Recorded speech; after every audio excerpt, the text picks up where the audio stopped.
Do you want to become better? Do you want to become more confident? Do you want to become more handsome? Do you want to become more knowledgeable in a certain field or a certain area? Buy this course, buy this book, take these supplements. Here's what you need to do in order to be healthier, smarter, better, faster, more attractive, whatever it may be. Folks, today we're talking about this idea of self-improvement and its relationship with mental health, perfectionism, and also capitalism. So, we are in an era right now, and maybe this is an inappropriate thing to say because we've always had this idea of wanting to improve. If you look in the media, makeup's always been sold from Arnold Schwarzenegger days of bodybuilding and how people should look, the way to take care of ourselves, the 6 a.m. morning routine. So we've always kind of had these ideas of these role models that we've looked up to, these people that the media made look as if we should worship them and we should follow their routines for how to live our lives. One of the things that we know impacts mental health is social media usage. So you start thinking, well, what is social media? Well, social media is a way to keep in touch with people that you know and also to be able to follow and check out the lives of people who you don't know personally. Right now, I can go on my phone, on Instagram, find Cristiano Ronaldo, and figure out where he's been the last couple of days. Maybe he's got a photo of himself on a boat. Maybe it's of him eating breakfast, whatever it may be. And what we end up doing is we end up comparing ourselves to these individuals. Now, this creates a disparity between where I am, where he is, and where I'd like to be. Without a doubt, folks, this isn't going to surprise anyone. This impacts our emotions in the short term and then our mood in the long term. If all we're seeing are guys that are jacked and they're big bodybuilders and I'm not that jacked bodybuilder, it makes me think that there's something that I'm missing. There's a gap here. There's something that I need to be better at. Same thing with women who look at makeup and plastic surgery. So it's not like one sex has it worse. Okay? This goes all around. It's almost universal. So the tricky thing becomes there's certain things that we want, and there's people out there, there's big pharma, there's supplement companies, there's personal trainers who recognize this need. And they say, well, look, the problem here is you feel desperate because you don't look that great. Let me help you look better. I'm a dating coach. I'm a confidence coach. I'm a whatever coach. Or buy this supplement. Or buy my book. I'll teach you the secret to blah, blah, blah. And then when we invest in this stuff, the thing that's promised to us is, look, if you want to be more confident or be more blah or be more blah, I can give it to you for this price. And the problem here is that my first question is, folks, if you're looking online or if you want to better yourself, whether it's personality based, whether it's financial based, whether it's relationship based, your first question should be why? Why is this something worth striving towards, worth investing in, both time and financially? And if you do decide this is important, it's important to recognize, like, how do you feel not having those things? And how do you think you'll feel once you achieve those things or once you get those things? So the tricky thing becomes, let's take a topic like dating, for instance. If you go online, you type in dating, you're going to see a bunch of different stuff about how to date, the best pickup lines, for girls, what to do to be more attractive, what sort of clothing to wear so the guys come approach you, how to look at them, different signals to give. So there's so much information out there about what to do, how you should act, what you should not do, to give people advice and try to help them reach their goal of whatever, being more attractive, sleeping with more people, whatever it may be. Here's where it becomes tricky. When there's so much advice out there about what to do, you got to take a step back and really think about what they're telling you. So when a person says, look, when a girl says, I'm 24 years old, I've never been asked out on a date before, like, what am I doing wrong? And she goes to YouTube and the advice is all, you just have to be better looking. You just have to hit the gym more. You just have to buy more expensive clothing. You have to wear more makeup. You have to go to parties more and laugh really obnoxiously. You have to do all these things to improve yourself. And then, when you improve yourself, then you will become worthy of someone's love. Right now, you're a 6 out of 10, and if you get a haircut, and you get your butt bigger, and you learn how to cook, you'll become an 8 out of 10. Then you'll be worthy, you'll check off the boxes. Mr. Right will come in and swoop you off your feet. Now, at first, I was going to say first glance, but that doesn't make sense. At first listen, that sounds like very practical advice. Hey, you want to be more attractive? You want to be more favorable? Try being someone that someone would actually want. Like, try having certain personality traits or having certain competencies that people would enjoy being in your presence. People would enjoy having you on their team. And would learning how to cook, would being a little bit kinder or a bit more assertive, would that stuff make you a more desirable partner? Sure. But does that necessarily mean you have to check those boxes in order for someone to look at you in a romantic way? So do we look at this 24-year-old girl who's single and go, the reason you're single is because you don't know the big secret. You have to buy my book. And then she buys this book, and it's talking about how she has to be more assertive and she has to go out with her friends more, but make sure to take a photo and put it on Instagram stories so other people can see how much fun she's having, and they got to think to themselves, wow, what a fun girl to be around. I wish I was there with her right now. Like, is that really the missing key? And I'm not here to tell you it's one way or another. I'm really asking you.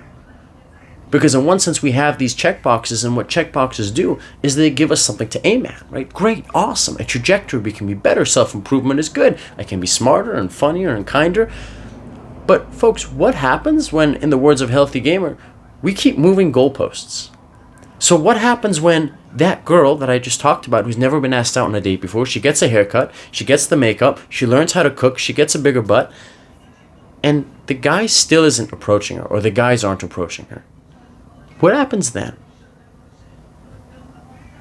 Well, one out of two things usually come to mind. Not to make it a dichotomy, there can be multiple variables, but here's some common ones. Well, one thought is, well, maybe I'm just not there yet. Maybe my teeth have to be straighter. Maybe I have too much acne. Maybe it's because I have a cat. Maybe it's because I don't have any cats. So, oh, this wasn't enough? Let me just add another thing. Let me just check another box. And if I check this other box, it'll make me even more desirable, even more attractive, and then they'll want me.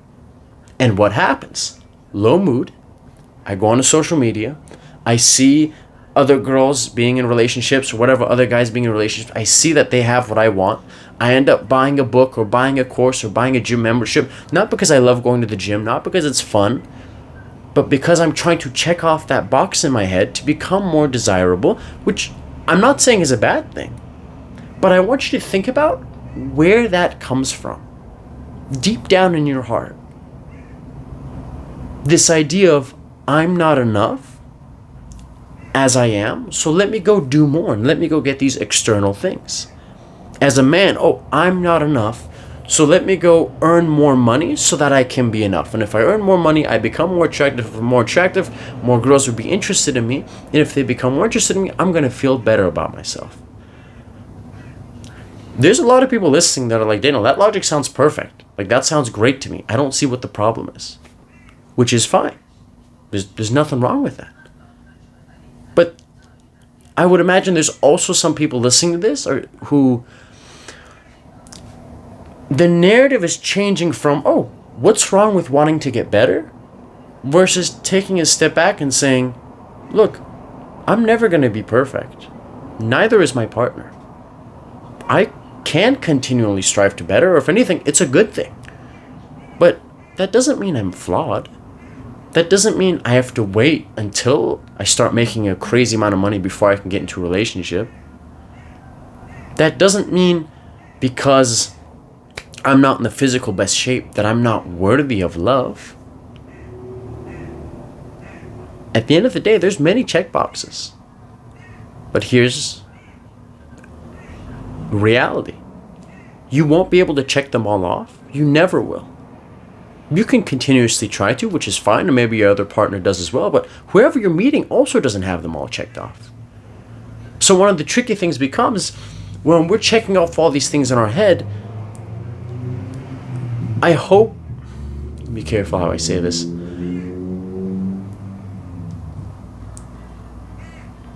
the moment we put ourselves at such a high standards, There's so many things I have to hit. There's so many check boxes I have to meet.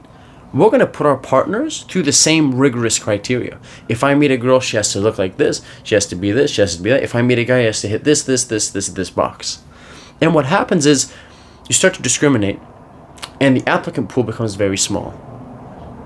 And when it becomes small, one, you're going to think you're not enough, and you have to do more, be better looking, be bigger, be stronger, be fitter, lose the belly fat in order to be good enough.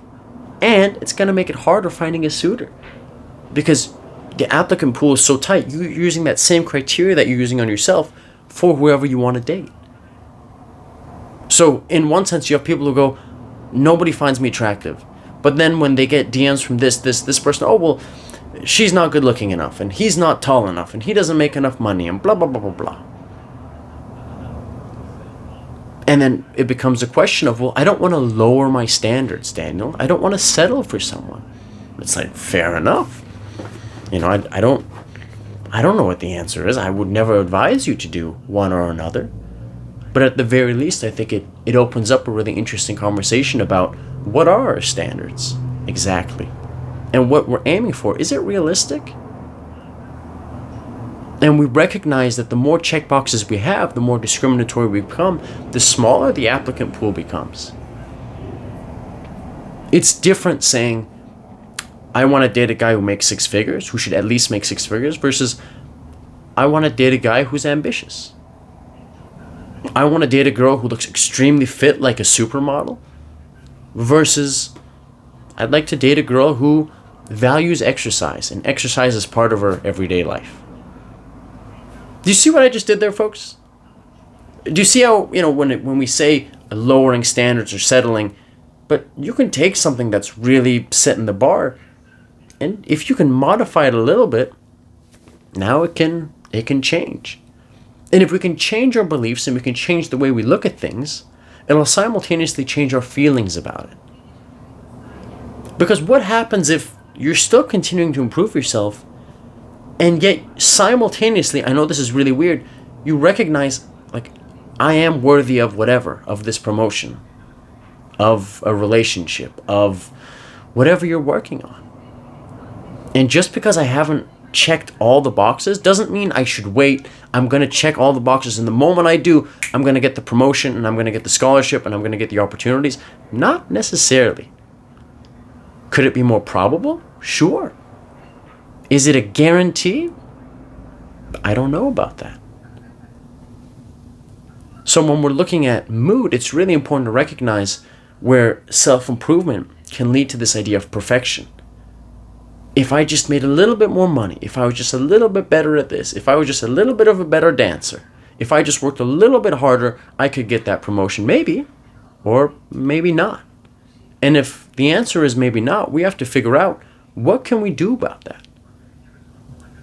So when someone says, why have I not gotten the promotion at work? And we say, oh, just work harder. Or I'm in school, I'm studying, and I still haven't aced a single test. Oh, you're just not studying hard enough. Folks, what am I doing? I'm placing the burden of responsibility entirely on the individual. And in one sense, again, it sounds very practical. Oh, these are things that I can do myself, that I can do on my own to help better my life. These are very practical things. Awesome. But also what we miss is, if I don't talk about society, if I don't talk about the environment that you were raised in, or what the people around you are looking for, it would be inappropriate for me to put that entire burden on you. There's only so much you can control. There's also a lot that you can't control for. So this idea of wanting to improve yourself, what if there's certain things you just can't improve? What if there's a guy or a girl that you're interested in who's interested in something that you literally cannot improve? What if you're at work and your supervisor is looking for something that you don't have, or that you can't have for some reason? And then you come to me and you say, Daniel, how can I get a promotion at this work that I think is racist because I'm Middle Eastern, or because I have a darker skin color? And then if my response to you is, oh, just be better, just keep improving yourself. Sometimes it's the environment. It's got nothing to do with you. Now, a word of caution when we lean to either extremes. If I put the entire burden of responsibility on you, if you fail, that means it's your fault. If you win, that means it's entirely your fault. And in that case, we're missing some variables. On the other hand of the spectrum, if I say, look, there's nothing you can do about it, there's no matter, anything you can do will improve your chances at work or at school, this professor just has it out for you, the system has to change, she has to get fired, well, like, what do you do about that? You show up, you say, Daniel, my professor's a real hard ass, and I don't know why she marks everything really, really tough, and she tests things that weren't in the textbook. And if I say, look, there's nothing you can do about it, some professors are just like that. I mean, I'm really not, how empowering does that feel? To say there's a situation and there's nothing you can do about it.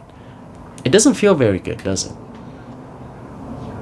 So the reality of the situation is there are multiple variables involved. Some include the individual and what they can do, and some are in relation to the environment and the influence that the environment has, which we can a little bit have an influence on, but a lot of the times we don't have any influence on whatsoever. So when we're looking at the relationship between mood, between mental health, between perfectionism, between self-improvement, it comes off very contradictory. Even though I really want to hammer this point home, you can still be all about self-improvement. But as long as we recognize there's a different narrative and we can entertain different ideas, we can simultaneously hold the idea, look, it's great to improve yourself, to start reading, to learn new skills, learn new competencies, become a better person, and yet still hold this idea of, I might not be able to check all the boxes that my employer wants to see or that my professor wants to see, and the other classmates in class probably haven't checked all the boxes, even though from afar it looks like they have it all figured out. And if the only way I'll be satisfied is if I've done everything perfectly, maybe I'll never be satisfied. Maybe I'll never submit the essay because I can't make it perfect. Maybe I'll never submit that job application because I can't make the perfect resume. So I'll hold off on applying for 3 months until I can make it perfectly. Versus the person who's just applying them, even if he thinks they're at 85, 90%, okay, I'll start applying. Like the way it's written and the content and the layout of it. So at the end of the day, the discussion becomes this. On the surface, self-improvement sounds amazing. And if you still have some hesitation about what I've said today, that's totally valid. My only hope was that we can take a look from a different perspective, these ideas that we've already heard about, these ideas that we're fans of. And we can sit back and go, where does this idea of self-improvement come from? Why do I want to do this? How does this make me feel? How would I feel after I had these things? And is that okay? And good people, there's only one person who can tell you if that's okay or not. Look in the mirror. Take care, everybody. Bye-bye.